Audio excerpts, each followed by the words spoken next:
about to get into game number one here, and I'm going to let you guys take it away. But first, we're going to hear from one of our players, Shredded from the United States. We asked a lot of our players their mentality and the correct approach when beginning this tournament. So let's hear from Shredded, guys, and we'll let you take it away after.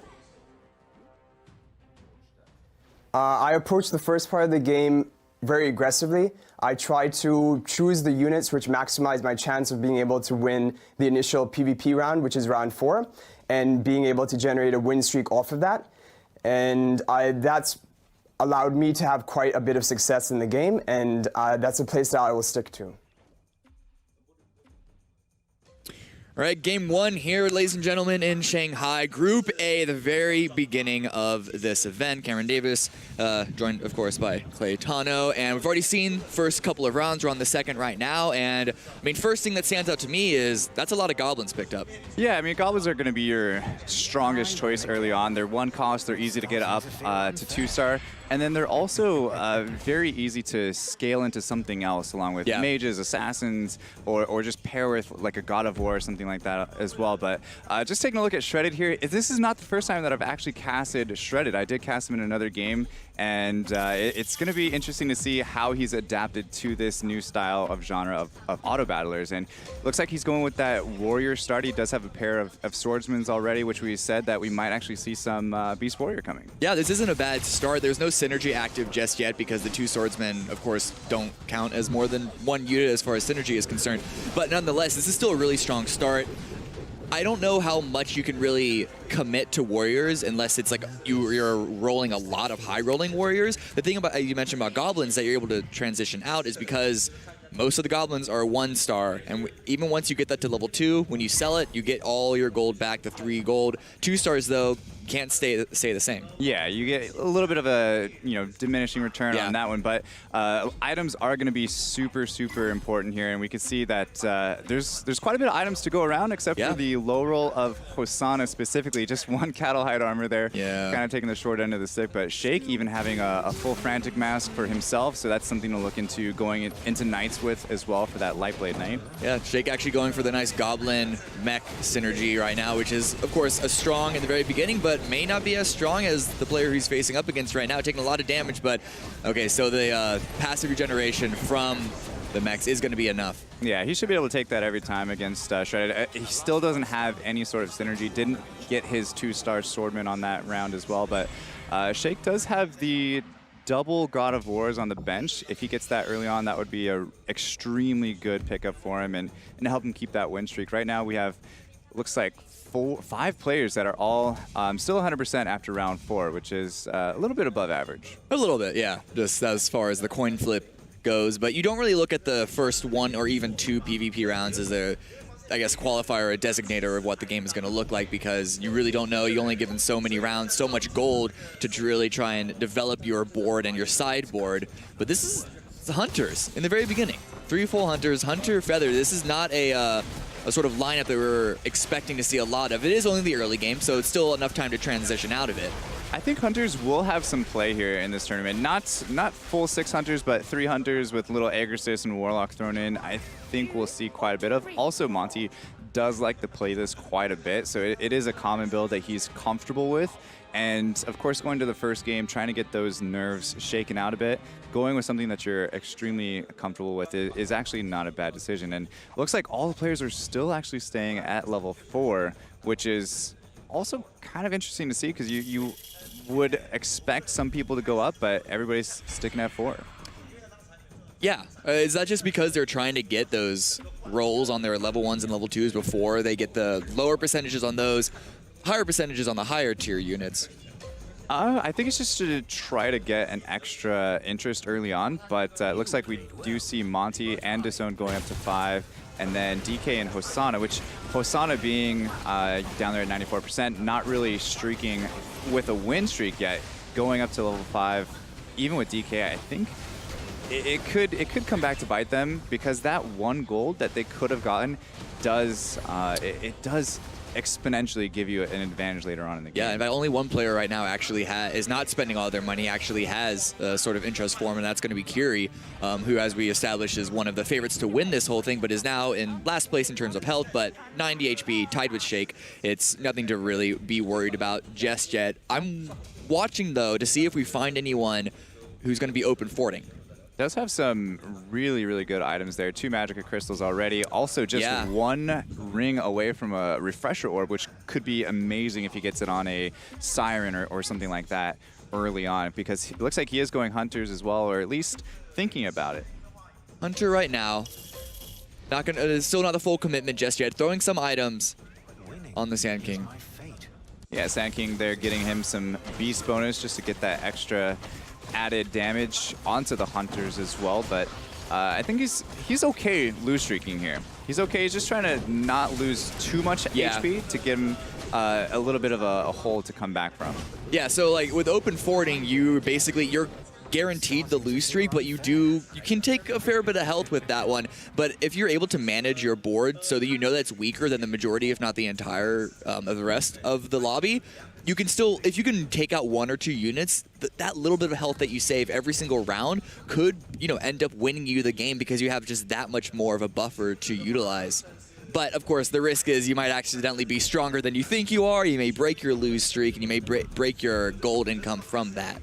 Also in a lobby with players of this caliber, coming back from a lose streak is extremely hard because the players that are win streaking, like Monty here in this situation, going 100% still and being super strong, are only going to know how to punish you even more and not let you come back into it. And they're going to possibly roll down with you or level up with you at the same time, so that way you can't try to get back on a win streak after you are losing.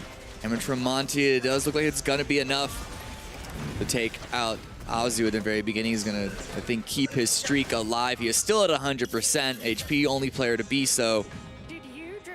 Yeah, if Monty picks up a 2-star sniper here early on before, round 10, that would be absolutely insane for him. Yeah. And I'm sure he's feeling pretty good right now about his team already.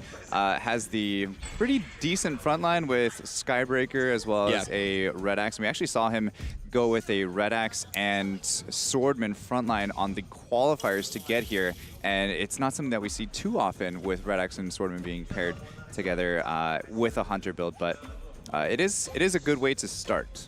Sure. What's really good about Hunter, and that's why a lot of especially new players experience it more than I think any other synergy, is that it is very flexible from the very beginning. You just need a couple of big meaty bodies in the front line, and right now it is going to be Red X Chief as well as Skybreaker, but we have a couple of warriors on the sideboard ready to throw in once they're brought up to 2-star. Yeah, Monty definitely sacrificing a little bit of economy right now in order to try to keep that win streak. And I mean, at this point, if you're 100% win streaking, everything you do to continue win streaking is right. So it doesn't matter if you're rolling, if you're leveling, as long as you keep that win streak, you're doing right. On one hand, though, there's always the question of, am I spending too much money? Am I committing to the win streak too much? Because like, if you're already winning, you could start saving up your money. If you keep leveling up, if you keep rolling down just to keep that win streak, sure, you're going to be having a more likely chance of... Okay, with the early Dragon synergy there with no Dragon Knight, though, which is a little interesting. And strange. We talked about seeing some different strategies through these other players that we haven't seen a lot of. And I think this is something that is one of those interesting things. We'll say I'm not surprised. Oh, wait, is he actually coming out on top? No. It was a little close there at the end. The bounces from Late Night almost took out more units at the end there, but no, that Dragon synergy without the Dragon Knight just isn't enough in my opinion, especially because like one of them is Winter Chirofran, who is very good as like a support, especially when you're going up against assassins, as sort of like a backline defense against your carries, for your carries. But with no real carry in that lineup, there's not a big major source of damage. Yeah, we see Hosanna here with a early Tortola Elder, which is the key to mages. He also has a 2-star source as well as a pair of Flaming Wizards. So him set up right now is an extremely, extremely good position. He doesn't actually have any mana items though, which is something that we've talked about in the past. Mages are very item dependent, but early game with that 2-star source, it is going to help his Tortola Elder get off his skill at least in a reasonable amount of time, but he is going to want to look for some of those mana crystals extremely quickly. The damage for the Tortorella came out a little late just because of the lack of mana items that you usually expect from that character, but did do a lot of damage and is able to clutch it in the end. That got a little close. But nonetheless, yeah, but this Hosanna's board to me looks like someone who wasn't necessarily planning on going mages, but when you roll in your pack the early Tortola Elder, that's one of those opportunities that you say, you know, like, let me just take onto this, let me lean into this, and let me turn this into something else, because going for Goblin Mech right now, I mean, people call it a Goblin gamble for a reason. Right, and we do see Shredded actually doing kind of a gamble of his own. He's on a 6 win streak right now, but his economy is still at only 7 by round 13. He did say in his interview that he likes to play aggressive early on, and he's definitely spending his gold and being aggressive. He does sell the Skybreaker there to get that extra economy here to go up to 10, but again, as long as he's winning, he's doing what he needs to do. Yeah, I mean, he's level 7 right now. He does have the one of the larger board sizes in terms of army strength, but it's getting a little tight here. Yeah. The Dragon Knight's doing a fair bit of damage, but he is going to continue his win streak now, take yet another win, and hopefully this is the moment that he'll be able to really turn that into an economy advantage rather than strictly just a board advantage, because it's getting quite, not late into the game, but we're hitting the mid-game, and having that low of money in the mid-game is not something that you usually expect to see. No, it's just scary because even though you have that that advantage, it looks like he even rolled down even farther now too, but just because you have that advantage, you want to keep it so badly, and if you don't get those rolls and you happen to maybe get put up against Monty, who's going 100%, and you're stuck in a situation where you have no economy, and you also now have no win streak, it's going to take you several rounds to get that economy back, where, I mean, we have guys like Shake and Curie down at the bottom there that are already fully max economized and still extremely healthy for this part of the game as well. Yeah, I mean, they are missing like the 40% or so of their health, and that is a resource. Health is a resource. It doesn't matter how much health you end the game with. If you get first with 100 versus first place with 10 HP, you get the same number of points. And so it's the top players do view their health as a resource to utilize, and even though, as you mentioned, Disowned, Shake, they have 50 gold, they are missing out on other resources to utilize later in the game. And here taking a look at Shake also going Hunters, and he's actually got a Feathered Hunter build going on right now, which we've kind of deemed as one of the weaker strategies right now, and with so many other players in the lobby going Hunters already and trying to lose streak into it, he's maybe trying to use his economy advantage over the other players that are already going Hunters. But we see Monty, who's high rolling 100%, 41 gold, not too far behind Shake, just has so much more to work with right now, and those pieces are so contested where he might not be able to find them in time. Yeah, I'm shocked that we're only seeing one player go Knights right now. Like, I expected to see at least 2, and it's not even a full 4 Knights just yet. It's still, you know, still leaning onto the Goblin mechs right now is Azu. I'll tell you what though, if I'm Azu, and I know that I'm the only one going Knights right now. I have a couple 2 stars. I also have my Soul Reaper already, and I have 94% HP. I would be feeling pretty good about possibly winning this entire round or this entire game. It's possible. It's not too late for a couple other players, especially the lose streaking ones, to transition into Knights. But still, I think, I don't know, the fact that we're seeing 3 Hunters is more than I expected. My guess is that these players tried to kind of outthink each other and say, oh, well, everyone else is going to go Knights, everyone else is going to go Mages, let me be the one guy who goes Hunter, which means that these pieces are free and available. But now, when everyone is doing that, it kind of just backfires. Monty's still in the lead. He's still in the lead, so... Yeah, Monty's in the lead. He's still looking strong, though. Hunters do have a decent playability against fully stacked Knights as well, because they have that built-in Aggressus and the sustain from Warlock as well, if he does utilize it, which I'm sure he's going to, but it's still beatable with Knights. Knights can almost beat everything in this lobby, especially since they're the only one going Knights. Monty's actually going to come out on top against Azu. He's going to break the streak that he was attempting to build there.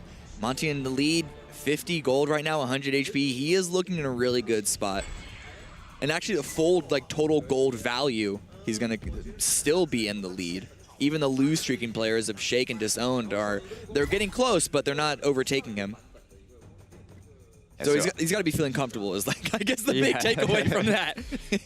Yeah, and Azu actually deciding to get rid of his goblins now, which I think is a good decision, going 4 Knights, 4 Glacier. He does have Berserker right now, which we would probably see... it can go either way. He doesn't have a Priest just yet, so he's going to use the Berserker for now to kind of keep his HP healthy as much as he can. But once he starts getting those 2 stars and Hell Knight to 3-star and Light Blade, he's going to become pretty much unstoppable. Yeah, so he's transitioning out of the Goblins, as you mentioned, getting the gold back from that. Bringing in the Warlock bonus, which is, when you talk about a lot of different comps, you usually talk about the main synergies. In this case, it was, Knights, Glaciers. But the Warlock is included in there as well to also tap onto the Agursis bonus. Right. Those are all just small things thrown in that are going to give you every single advantage that you need. Yeah, and DAZN actually dropping down to 29% HP here with a pair of Dragon Knights on the bench. If he picks up that 2-star Dragon Knight, he should be able to kind of stabilize himself a little bit. But at 30 gold, he's got to be careful. He's losing his economy now. He's also still potentially losing his HP, and it's a little scary in the situation for him. He's already rolled down to 30. He doesn't want to roll any further than that, but you can just tell that he's been trying to set himself up to find the Dragon Mages at some point, but it's going to be difficult for him. We were talking about how no one's going Knights. We did see a number of people go Mages, and so that's going to be a heavy contest on those pieces. He loses even more HP, going down to 21, and it's getting very, very tight for this player. And that's not even up against the top comps in the lobby right now. So it's against DK, who's kind of in the middle of the pack right now. But it's definitely a nervous situation for DAZN. Again, he does want to come out of this with at least not a last place position. It's not, of course, just counting him out just yet, but he does have a lot of potential to power spike here very quickly. Back up to 50 right now. Does he wait one more round before he does the full roll down? Gets rid of the Taboo Witcher, gets rid of those 2 Goblins, and really try and get that full Dragon Mage comp. It is round 19, so one more round before the creep round. But I would say with 21% HP, it's just risky. It's tight margin. It's a tight margin nonetheless. And up against Shredded, though, Shredded actually switching out of Hunters and going into Mages with the Tortola Elder of his own, and does actually...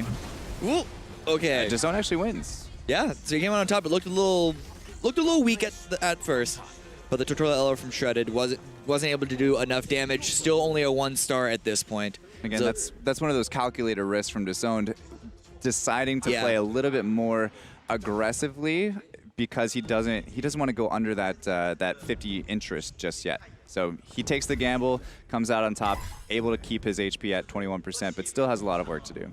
The thing is, though, he has 50 gold right now, and we're about to go through a creep round, which means there's no reason to go below 50 at this point. He should still be strong enough to get the items from those 2 monsters. However, he's only level 7 right now. Level 8 on 21 is kind of like the median, the baseline of when like the end game starts, but DAZN has to make the decision between either unlocking that 8th unit slot or rolling down and finding more units to actually make this comp stronger. So it's going to be... I don't know what decision he's going to make on that end. I think he has to roll down. There's no strong unit that'll be worthwhile to put in as an 8th unit at this point. I almost would rather see him roll down to get his units. He is a couple clicks away, like 20 gold. There we go. Yeah, okay, so he gets a 2-star Thunder Spirit, levels up, gonna keep rolling down here. I would almost assume that he's gonna go all the way until he gets his 2-star Dragonite, if he can find one. Still going down 21 gold, picks up a 2-star Cairo Terran as well. Also grabs a Rogue Guard, but still unable to find that 2-star Dragonite, unfortunately. Going 7 out of 8 units right now, throws in the... Okay, throws in the Source right at the end there to get 6 mages, or actually he's only have 5 mages still. Doesn't have a Tortola Elder or a God of Thunder yet, so that's also something that's really scary for him as well up against Q. There's a lot of AoE damage coming out. It looks like he's still in the lead. The protected Dragon Knight in the backline is doing a lot of splash damage, so he's able to take this victory nonetheless. But still, where is that final Dragon Knight? Yeah, he's actually able to sell everything. So even though he rolled down to 0 gold there, he was able to sell pretty much everything to get up to 20 gold again. And looks like Hugh actually picked up a refresher orb for that Siren. Big. As we kind of saw that coming though from the beginning, already having 3 of the 4 pieces. And he's got a very scary Hunter team right now. Yeah. Just needs to find that sniper. That's kind of the whole key to the entire thing. Yeah, I mean, because we've seen other people play Hunter, of course, right now. That's going to make that sniper really contested. But at the same time, this comp still looks really strong. It may not be a game-winning comp at this point, but once more and more players go out, especially once more and more of those Hunter players come out, that level 3, the other snipers should be able to be slotted in easily enough. Yeah, and Q here up against Shredded with still a lot of people going mages though. Tortola Elder kind of missing his ult there, which is good for Q, so he's going to take this win and keep his HP a little bit higher, still at 28%. Disowned also winning his battle, and looks like Monty's still keeping that 100% win streak, so he is just absolutely feeling really good right now. Here's a little bit of a hot tip. Monty, from the very beginning, actually early on, threw Frantic Masks on the sniper, which a lot of early players are I'm assuming, are going to be confused about because it's going to silence him. And a lot of people would think, well, that's a big damage snipe, right? Why would you want to silence that? I would say the main thing with sniper, as long as you get him to 2-star, then it's worth it. But as long as you have 2-star and also another item on top of it. So you can see here he has double Frantic Mask. Yeah. So since he does have the 2 of them, putting that both on him does make it a smarter play, and it's higher damage output at that point. It's higher DPS, plus also just the lifesteal. That even if you have to go down a little bit in DPS, the lifesteal could easily make it worth it. When you tap onto the Warlock bonus, which I don't think that he has right now, I think it's Jesse Gersis coming out from the Soul Reaper, but nonetheless, if he's able to bring in the Warlock bonus later on, that's going to be some good survivability on that carry of the sniper. Absolutely, just shredded through Shredded Puzzle there. And, but yeah, I would say, that, again, that is one thing to keep in mind, though. Frantic Mask on Sniper is extremely good, but don't do it before he's 2-star, because that early game is just so important to have that extra damage. But it looks like, Disowned getting his 6 mages now, getting that 2-star Dragon Knight and the God of Thunder, so his team is kind of coming together. He did actually lose last round, though, to DK, who's actually dropping down to 24% now as well. He didn't lose too much health, though. He's still at 18. Honestly, I think we should just stop watching Disowned, because he rolled a lot better once we pulled our camera off of him. But here's DK, who's also trying to go Dragon Mages, but he's just getting torn apart by Shredded, who is also going Dragon Mages. Yeah, we knew that Dragon Mages were going to be a highly contested build here, and we weren't actually seeing it too much. We saw a lot of players actually transition into it probably between round 20. As Monty hasn't lost a single round yet. 17 rounds, 18 rounds straight right now. Imagine being in a $1 million tournament and going 100% game 1. It just gives you that confidence boost that you need there. So definitely rolling well for him. Looking at Shredder right now, though, I mean, a lot of these comps are going to start to look the same just because the meta right now in auto chess, there are certain comps, there are certain collections of 9 units that are just, you have to almost say objectively stronger than everyone else. And throughout the early game and the mid game, there's flexibility on what you can do, rolling with what you're given. But in the late game, though, if you don't have this particular curation of units, you're going to be at a disadvantage. So we're going to start to see more and more of these players have a more homogenous build. Yeah, they're definitely going to start falling off a little bit. And another thing to keep in mind, though, is the economy as it stands right now. Hosanna, with a ice armor, which is extremely good, mainly against knights, though. Which we only have 1 player. Yeah. So ice armor not really too important against all these mage players, to be completely honest. But just to keep in mind, I did want to make one quick note about Monty. He was at 50 gold, and him now deciding to roll down and actually spend that gold along with all these other players that are kind of now struggling and trying to stay in the game, and just forcing them out and not allowing them to really have a chance and matching that gold spend. I mean, yeah, he wants to make a statement by winning this game at 100 HP. He's not even going to give anyone else a chance to wound him, much less take him out of this first place spot. And DK with his DK frontline, the Hell Knight does go ahead and just kind of shred through that as well. And that's one of the main counters to mages is a 3-star Hell Knight. There's not much you can do, especially with the anti-Maga Cloak there. It just makes you rely on mages' attack skills, which is pretty much they're mages. Yeah, it's they irrelevant. The reason that they're mages is because they don't have attack skills. That's like going to the what is it, engineering club and hoping that they can play a round of football for you. That's just not going to happen. That's not how it works. That's not written in the laws of physics. Yeah, Shake actually has quite a heavy dwarf sniper as well, with close to a Mjolnir for him. Just needs to pick up a shard there as well, race shard, and he is also just one dwarf sniper away from a 3-star. So that would be a huge pickup for him as well, and still pretty healthy that he has a chance to get it 30% HP, and yeah, Monty's level 9 as well as Disown. So the first and last players in the lobby going up to level 9. Okay, so the DK actually on the side of Hosanna is not attacking the main army, and that splash damage is obviously not going to work out, but nonetheless he is going to have that, just the damage coming out from the Dragon Mage is going to be enough nonetheless. I was wondering if that assassin in the bottom corner was, I guess, enough of a diversion to give Shake the upper hand, but it's not going to be the case. And keeping an eye on Disowned. Disowned 1 HP.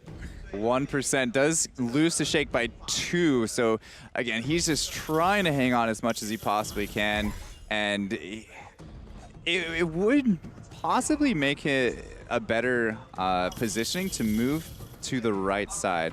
Right now he's getting kind of just AoE damage and just getting cleared out by all these mages, so maybe splitting up his units or trying something else, because right now it's just he's just grasping at straws. So you may wonder why Disowned is struggling so much, even though he is also going Dragon Mage, but a big part is because he does not have the Tortola Elder. He doesn't even have a 1-star of that unit, and that's a huge disadvantage. The strength of Dragon Mage, or just mages in general, comes from that single unit, and unfortunately Disowned is going to lose once again. He's going to go out in 8th place.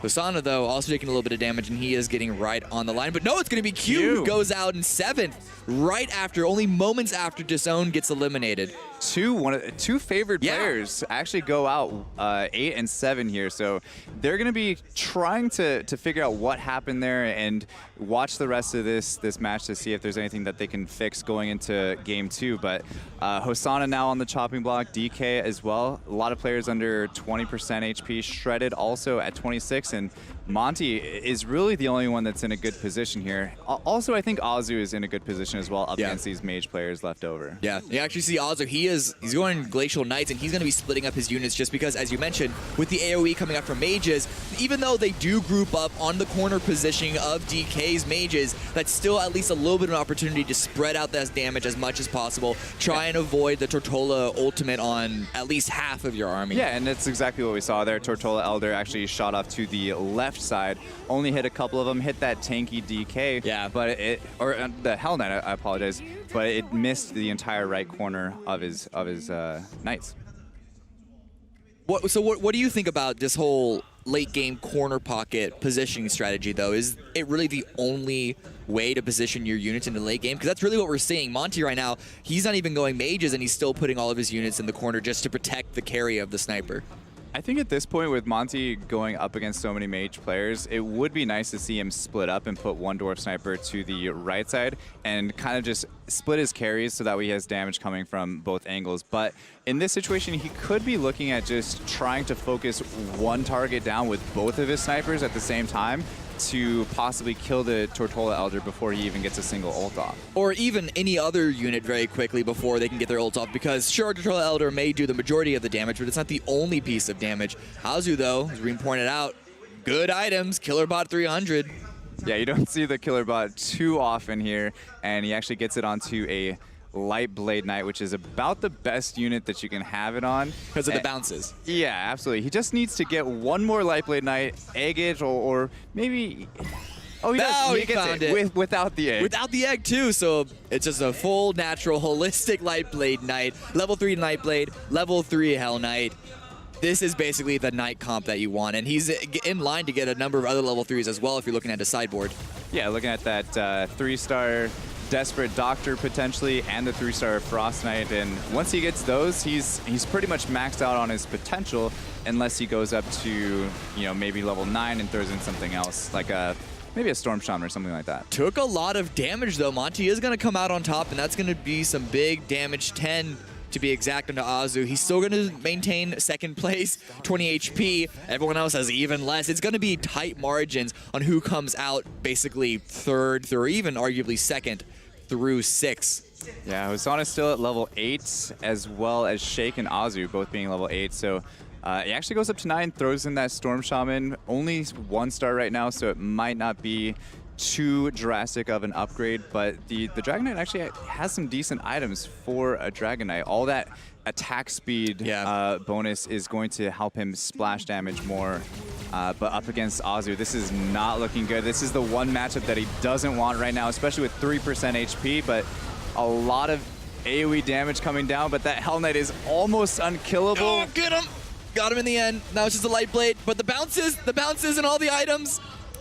Solo carry Light Blade Nile and Hosanna, and he's gonna go out, and I believe that is 5th place for him. DK went out just moments previously. Shredder takes some damages, just barely 1%. stays alive himself for 1%. This does give him an opportunity to hopefully climb higher above Shake and maybe above Azu and Monty. He bled. Yeah, he actually lost to Hosanna, which is now out, so still not a horrible position for Monty to be in. And the Orb of Refresh now on the Desperate Doctor, getting the 3-star Frost Knight as well. But yeah, Shredded there, hanging on, getting 2 places higher on 1 round. So he's looking, he's got to be feeling a little bit of a breath of fresh air there. Yeah. Because it could have been, as long as you're over that fold, you're gaining extra points that are extremely crucial. He's getting minimum 5 points at this point in the game. Which is great. And that's a good start to this. That doesn't put him necessarily in a position to try and have to go super aggressive, but looks like he's going to lose this round. He is going to go out in 5th place, losing to Monty. Unfortunate roll for him to go up against the top rolling player. Shake also going out on the same round here, up against Azu. Damage is yet to animate, but there it goes now. So Shake, as we kind of suspected from the beginning of the game though here, Monty still extremely good. Azu the only one playing Knights, which is one of those crazy, crazy strong comps. 1-2. No surprises here, in my opinion. So, but looking at Knights compared to not Mage, which we expected to be in the late game, but rather Hunter, how do those 2 comps fare up against each other? We know Knights beats Mages, but is Hunter's kind of like the scissors to this rock, paper, scissors? I think Monty being so economized and have so much HP that he can...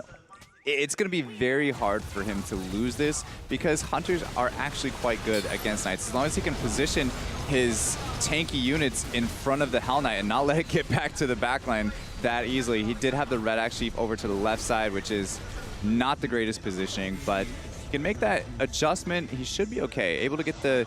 If he's able to get the 3-star Dwarf Sniper as well, that's going to be massive. That's true. He is still sitting on the 2-star. He needs 2 more Dwarf Snipers, and they're in the pool. We know that, and he has the money to roll down. He's just not using it just yet because he still has 75 HP. He still has that resource to wait to see if it can come naturally, but the strength of Azu's army on both boards from the last round looked very scary, and he's still sticking in that corner pocket, has the Red X Chief on the front line trying to defend it, but just the damage coming out from the 3-star Hell Knight, 3-star Light Blade Knight. There was a little bit of room for Monty to work with, and in some ways, the late game is kind of half the game itself because you know who you're going up against. There's only one option. And then with the item, the way that the item works, once a player is eliminated, all their items get thrown out to everyone else. And so you can suddenly make a bunch of big late game items that you weren't able to earlier on. And that may give you another possibility, another option on how you face off against your opponent. We do actually see both players getting some really, really nice items. Again, Light Blade Knight picking up another attack speed item as well. And Egger's Ranger with the Frantic Mass, half of another one as well. But let's take a look at the carry, the Dwarf Sniper, to see what he's got on that guy. Oh, we gotta load. There we go. So actually, kind of, I mean, I would say item advantage definitely goes to Azu right now. Not a lot of items on that Dwarf Sniper right now, and that may be one of the big reasons why he's getting torn apart.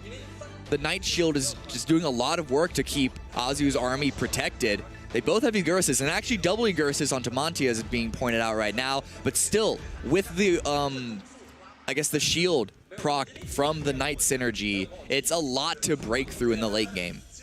Yeah, and Monty did actually level up to get that 4 egg assist bonus in there. Yeah. He's now actually looking for possibly a 3-star Doom, which is extremely tanky and could actually match up against that 3-star Hell Knight. He got the egg! And we definitely like to see that. A Doom Arbiter 3-star game 1. That's insane. That's really big. It's rare enough to see a 3-star of a tier 4 unit, but having such a huge tanky front line that deals the damage that he does, but oh, turns into a penguin. That may be big. But it is enough for Monty to kind of contest with that 3-star Hell Knight to give his backline the opportunity to come back and kill the Lightblade Knight in the backline for Azu. So as we can see here, both players actually winning on their boards. Yeah, so they're going to trade. No one's going to lose any HP, but already the 3-star Doom Arbiter, you can see, is bringing such an advantage. Even if it does get turned into a penguin, it's still tanky enough to not get eliminated early on and be a big wall that the Knights need to break through before they can get into the backline. But we're still just waiting on the 3-star sniper. Yeah, and Red actually has the Heart of Tarrasque item. Imagine if he had the Heart of Tarrasque on his 3-star Doom, but it's a little bit hard to say that he can actually make those changes right now because I think selling a 3-star Red Axe Chief would be I don't think it's worth it. Bit of I don't think it's worth stretch. It. Yeah, that would be. I don't know if that would be full on throw, but it would be a weird choice nonetheless. But oh. He won last round, but this time around, again, the Knight bonus and the Storm Shaman tearing through his army, and he's going to be losing even more health this time around. Also, that Desperate Doctor did a lot of CC on his hunters, all grouped up in that corner.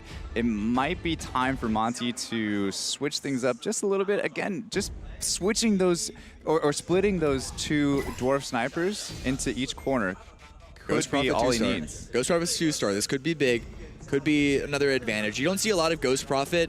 The way that she just works in comps isn't as sort of easily slot into anything. But level 10, it's very common to see it as like the final, what is it, like luxury unit? Yeah, definitely a luxury unit. And it does apply that 4 egg assist bonus as well.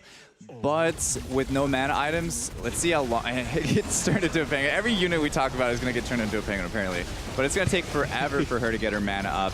By the time she does, it looks like, I mean, it's kind of not really doing a whole lot for them. Only about 2,000 damage from the Soul Reaper so far.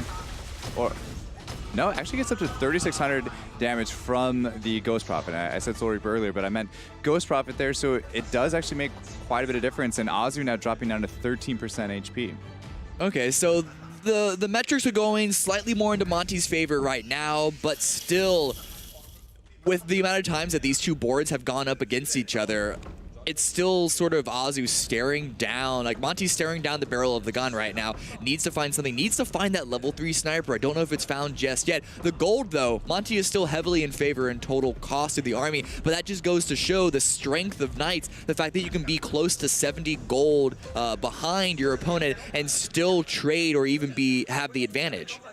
Yeah, and Monty's really got to hope that he can kill Azu very quickly, because if Azu does get that Dark Spirit in there, gets up to level 10 to match him, it's gonna make a huge difference. Especially if he keeps his units clumped up like that with the Dark Spirit added in there, they're just gonna melt. So it's rare to see more items given after it's down to just a 1v1, but we do go through another neutral round, and I don't know if we are gonna see any extra items created because of that though, or at least really big impactful ones. Looks like no huge upgrades. A 2-star Evil Knight, again, a minimal upgrade, but an upgrade at that. And Monty actually finding a Dark Spirit, which I don't think he's had previously, so now he does actually get a Dark Spirit against those Knights is going to be extremely good. Yeah, I mean, it's a Dark Spirit. A lot of people will say that Dark Spirit is like the biggest counter to Knights, which makes that pickup for Monty really good. However, is it worth a 1-star Dark Spirit worth taking out one of your 2-star snipers? I would say yes. Yes, the damage that the 1-star Dark Spirit is going to make against Knights, it's going to be, yeah, 100% worth it, for sure. Did it even go off, though? I'm not seeing the Dark Spirit pool on Azu's screen, and so the 1-star might have got eliminated early, and Did go off on Monty's screen, though. Okay, that's good, and that's why it's getting this much closer. Can the last auto attack from the Glacial Knight is going to be enough. It's only 2 damage. It's still minimal, but this just goes to show that the metrics are still this close, and we're on round. It's been how many rounds of these two just back and forth? It's been about 7 rounds or more. This is a scrappy late game. Okay, so he does position the Doom in front of the Dark Spirit, which I think is a great idea because the Dark Spirit's going to start getting mana based on the Lightblade Knight attacking and kind of having that bounce damage, so he should be fine. As long as he gets the Dark Spirit off and protects it at the same time, that's all he needs. Now he is going to be splitting things up a little bit, which is what we've been wanting to see for so long, but at this point, it might, I guess, just to counter the Lightblade Knight from hitting all of the units. But immediately, Azu actually able to spot that out, it seems, and split up his own units in order to basically take down as many people as he can. And he is still continuing to get the better of Monty's board. Just the 3 stars of these units. The Doom Arbiter lasting really, really long, making it closer than it may have looked just moments prior. But nonetheless, Azu winning on both boards once again. And Azu actually now gaining some economy because, again, he's looking to go up to level 10 as quick as he possibly can, and only 1 Dark Spirit away from a 2-star. So Azu's looking to be in favor with that kind of play to save his economy and not really try to roll down for anything because there's not really anything that he can get other than going up to level 10. He's leaving his Dark Spirit in the front, though. Is that a little bit risky? Dark Spirit not exactly known as one of the best tanks in the game. Not one of the best tanks, and we saw that Monty keeping his in the front didn't really work out too well for him either. But we'll see how it works out for Azu. A very last-minute unit swap to try and counter anything that Monty may have pulled out. That is actually going to be just fine. Gets taunted by the Red Axe Chief. Does not get the ultimate off. Could be big. In fact, you can see the Dark Spirit puddle on from Monty on Azu's screen, but still, with the split that Azu also employed, that means that the Dark Spirit AoE doesn't hit a lot of units. They trade, both boards win for their respective sides. We're still just waiting for the advantage.